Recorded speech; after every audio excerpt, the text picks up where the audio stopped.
అయితే ఈ పాట లిరిక్స్ కానీ ఇవన్నీ గుర్తుపెట్టుకోవడానికి మీరు ఎలా చేస్తూ ఉంటారండి? విని మాత్రమే. విని విని మాత్రమే పాడుతుంటానండి మామూలుగా. ఓకే. హ్మ్. అంటే వినడమే, ఇంకా చూడడం ఏం లేదు. హ్మ్. వింటాను, విని పాడుతుంటాను అట్లా. అంటే ఇంకా టీవీలో వస్తుంటే మళ్ళీ మళ్ళీ వింటా. హ్మ్. హ్మ్. అవి ఎక్కువ సార్లు వింటా ఇలాంటి పాటలు. ఓకే. అన్ని పాటలు ఎక్కువ సార్లు వింటా. హ్మ్. నేను ఏంటంటే 2-3 రోజుల్లో అని చెప్పను, ఎందుకంటే వింటా, విన్న తర్వాతే పాడతా. రాజుగారు ఎస్పి చరణ్ గారి పాటని మా కోసం పాడి వినిపించారు. అవునండి. అయితే పాటని ఇష్టపడే అందరికీ కూడా ఎస్పిబి గారంటే ప్రాణం. అవునండి. బాలసుబ్రహ్మణ్యం గారంటే. అవును. అయితే మీరు పాడుతా తీయగా కార్యక్రమానికి కూడా వెళ్ళారు.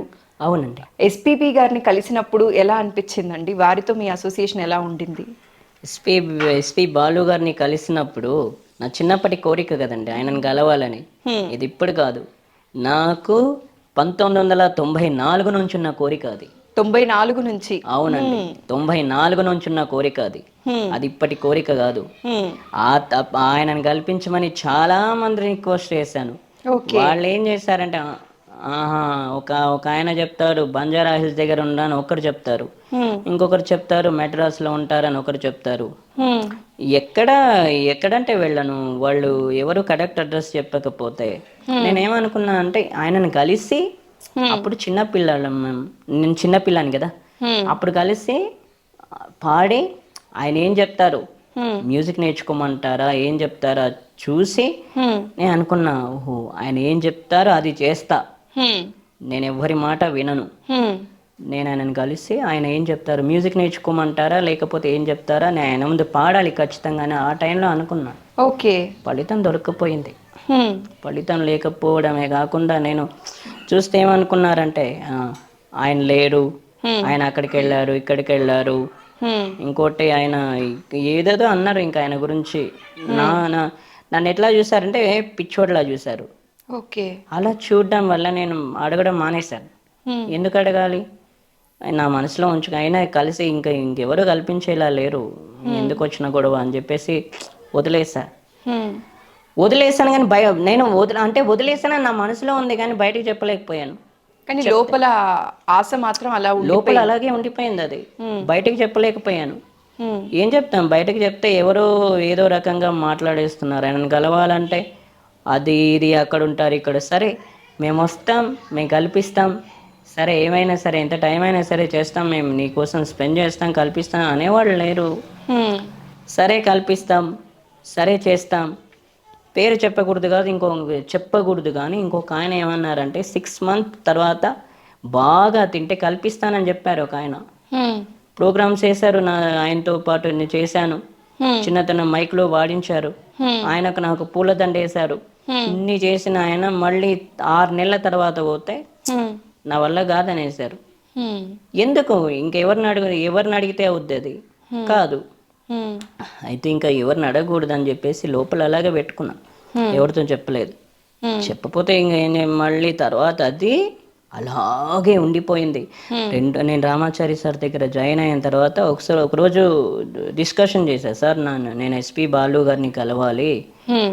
ఒకసారి నాకు కల్పిస్తారా, నా చిన్నప్పటి నుంచి కోరిక అంటే హ్మ్. మన క్లాస్కి వచ్చినప్పుడు కల్పిస్తానని చెప్పారు.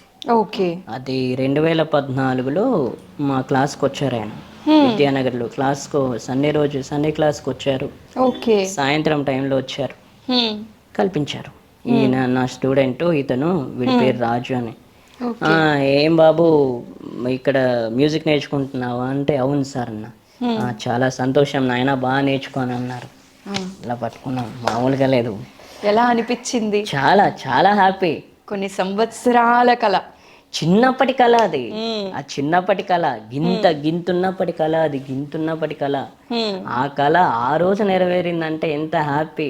హ్మ్. కానీ చాలా బాధపడ్డా, ఆయనను కలవాలంటే ఇంతమందితో ఇన్ని మాటలు పడాలా, హ్మ్. ఒక సింగర్ని కలవాలంటే ఇంతమంది ఇన్ని రకాలుగా అంటారా, ఆయన లేడు, ఆయన కలిసి ఏం చేస్తావు పిచ్చోడు అది ఇది అని చూశారు నన్ను అట్లా.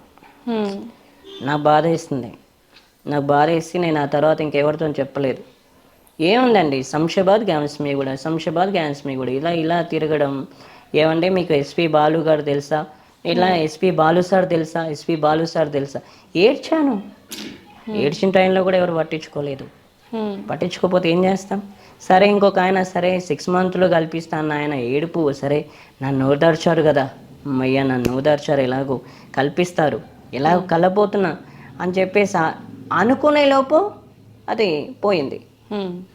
నాకు ఇంకా ఎగ్జైట్మెంట్ అయ్యేలోపు పోయింది అది.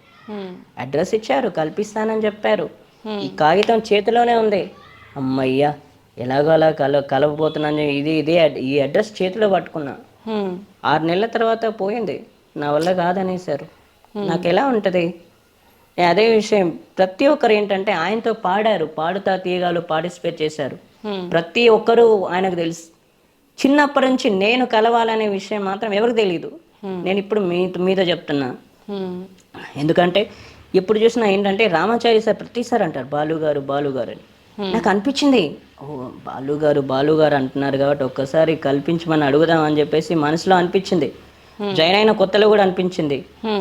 అంటే కనిపించమంటే అప్పటికే జరిగిన ఎక్స్పీరియన్సెస్ వల్ల అడిగే ధైర్యం చేయలేకపోయారు. లేదండి, ఇంకా అనుకున్నా కల్పించమంటే మళ్ళీ ఏమైనా అంటారేమో, అంటే ఇంతమంది ఏదో రకంగా మాట్లాడారు, ఆయనను కల్పించమంటే ఏమైనా అంటారేమో అని చెప్పేసి కొత్తలో నేను అడగలేదు. ఆ తర్వాత ఇది కొంచెం ధైర్యం చేసి అడిగాను, సార్ నేను కలవాలి ఎస్పి బాలు గారిని అంటే కల్పిస్తానని చెప్పారు. అయ్యా కల్పిస్తానని చెప్పారు, నా ఇన్ని సంవత్సరాల కోరిక తీరింది అనుకున్నా. అంతే,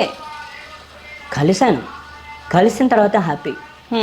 ఇంకా దానికి ఇంకేముంది? ఎగ్జైట్మెంట్, అది తప్ప ఇంకా వేరే ఇంకేం లేదు. నా ప్రపంచం నాది ఆయన కలిసిన తర్వాత. అమ్మయ్య నేను చెప్పా, thank you very much sir నా కోరిక తీర్చినందుకు. నేను ఇప్పటికి కూడా ఇదే మీ ఇంటర్వ్యూలో కూడా చెప్తున్నా, ఎప్పుడైతే నా చిన్నప్పుడు ఎవరైతే నన్ను కల్పించమంటే ఇది చేశారో నేను ప్రతిసారి నేను అందుకే రామాచారి సార్కి థ్యాంక్స్ చెప్తున్నా. ఇప్పటికి కూడా మీ ఇంటర్వ్యూ ద్వారా కూడా నేను thank you very much sir, నాకు ఏ సింగర్ని అయితే కలవాలో ఆయనను కల్పించారు. నా బాధ ఆ రోజు బాధ వేసింది, నా కంటి నుంచి నీళ్లు పోతున్నాయి కానీ ఎవరు అర్థం చేసుకోవట్లే. ఎందుకు? ఆ పిచ్చోడు ఇలాగే ఏడుస్తారులే. ఇట్లా గ్రామాలలో ఎట్లుంటుందంటే అలాగే ఉంటుంది, ఒకే పాట పాడితే వింటారు చేస్తారు కానీ ఆ టైంలో అట్లా అనుకోరు. సరే కలుస్తాడేమో, కల్పిద్దాం చేద్దాం, ఎవరినైనా కల్పిస్తే బాగుంటుందేమో అని చెప్పేసి సరే తెలిసిన వాళ్ళు ఎవరైనా ఆయన ఇక్కడ ఉంటాడని తెలిసిన వాళ్ళు కూడా ఎవరు కల్పించలేకపోయారు. ఇంకా వాళ్ళ గురించి ఏం చెప్తాం? అందుకే రామాచారి సార్ కల్పించడం వల్ల ఆ రోజు ఆ కోరిక తీరింది. కోరిక తీరడం వల్లే అసలు మామూలుగా ఎగ్జైట్మెంట్ మామూలుగా లేదు. నేను చనిపోయినప్పుడు కూడా చాలా బాధపడ్డా. నేను చేతి పట్టుకొని ఇలా తిరిగాము మేమిద్దరం కలిసి అదే క్లాసులో, ఇలా చేతి పట్టుకొని ఆయన తిరిగాము. ఎంతసేపు ఉన్నారు అవాళ్ళ మీతో ఎస్పి బాలు గారు? చాలాసేపు, ఒక గంట సేపు ఉన్నారు. ఒక గంట సేపు అందరం మా స్టూడెంట్స్ తోటే గడిపారు ఆయన. మా పాటలు విన్నారు, మేము గ్రూప్ పాడుతుంటే మా పాటలు విన్నారు. కానీ ఏంటంటే నేను పాడతాను, నా చిన్నప్పటి ఆయనను ఎలాగైనా పర్సనల్గా కలవాలి, నేను పాడాలి అనే కోరిక ఆ రోజు తీరింది. పాడి వినిపించారా అవాళ? నేను ఒక్కనే వాళ్ళని గ్రూప్ కలిసి పాడాము. ఆ రోజు గ్రూప్ కలిసి పాడితే ఆయన పరిచయం చేశారు రామాచారి సార్. చాలా సంతోషం నాయన, బాగా నేర్చుకోని అన్నారు ఆ రోజు. అయితే ఆయన చనిపోయినప్పుడు చాలా బాధ అనిపించిందండి. ఆ రోజంతా అన్నం తినలేదు, పొద్దున మొహం గడగలేదు, ఛాయ్ తాగలేదు. ఆయన అంత్యక్రియలు అయిపోయిన తర్వాత మధ్యాహ్నం 2 గంటలకు అప్పుడు మొహం గడిగి అంటే వామప్ ఛాయ్ తాగి అప్పటి వరకు టెన్షన్ ఉండేది నాకు. నేను కలిసిన ఆయన చనిపోవడం నాకు చాలా బాధ.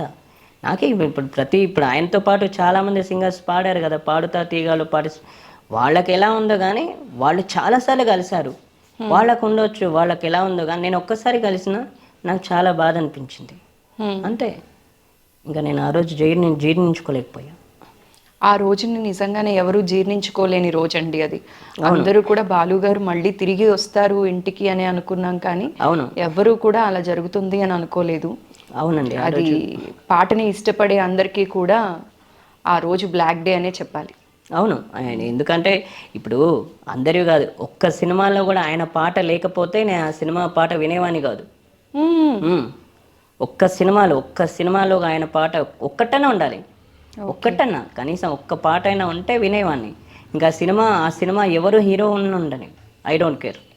ఆ సినిమా నేను వినేవాని కాదు ఆ రోజు. ఇక ఆ సినిమా ఎవరైనా వాడని, ఒక్క సినిమాలో ఒక్క పాట ఆయన పాట లేకపోయినా ఆ సినిమా పాటలు వినేవాని కాదు, ఆ సినిమా వినేవాని కాదు.